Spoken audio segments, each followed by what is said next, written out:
Dear brothers and sisters in Christ, we are on the 14th Sunday in Ordinary Time. Some time ago, I visited an elderly woman whom I had not seen for some time. I asked her how she was, and she spoke about her health, which was not great. When I asked her about her family, she said that one of her sons has stopped speaking to her.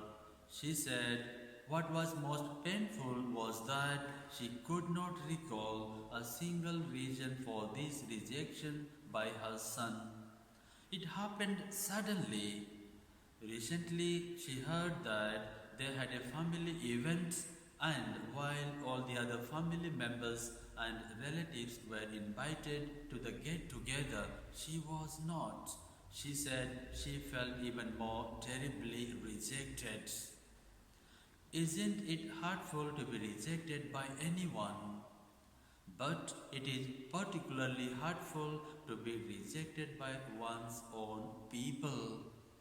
Jesus was amazed at their lack of faith.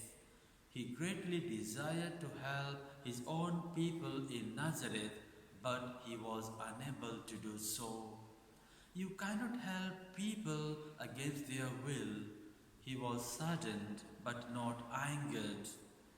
Rejection can easily turn into anger and even bitterness. Probably all of us have experienced a little of this. We have wanted to help someone, but our help was refused. We feel frustrated and helpless.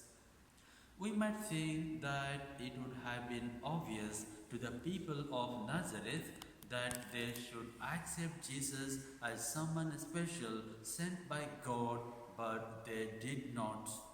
They refused to accept him just as they had refused to accept Ezekiel. They refused to believe that God was giving them a message through Ezekiel, that his words were inspired by the Spirit of God. Ezekiel also knew that the people did not want to listen to God when things were tough, when things were not going their way. Then along came Jesus, who was a good scholar and teacher of the Old Testament.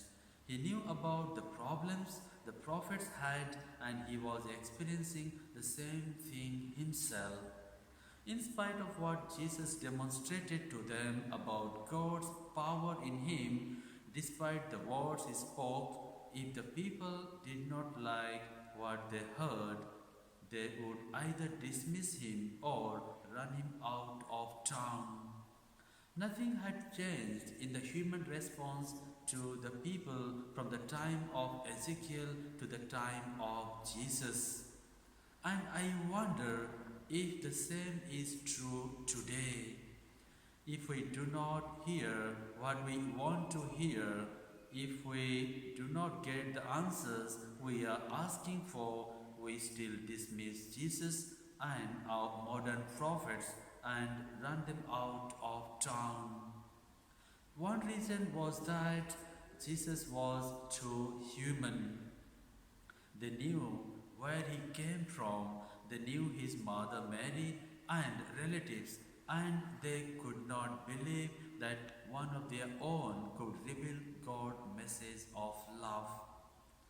We need to become more aware of how we spread negativity at home, among our friends at work, or wherever, lest we become like Pharisees or Herodians, or those of Jesus' own people who so readily rejected him. We need to realize how easy it is to confuse reality with our own ingrained prejudices and preferred viewpoints. God bless you all.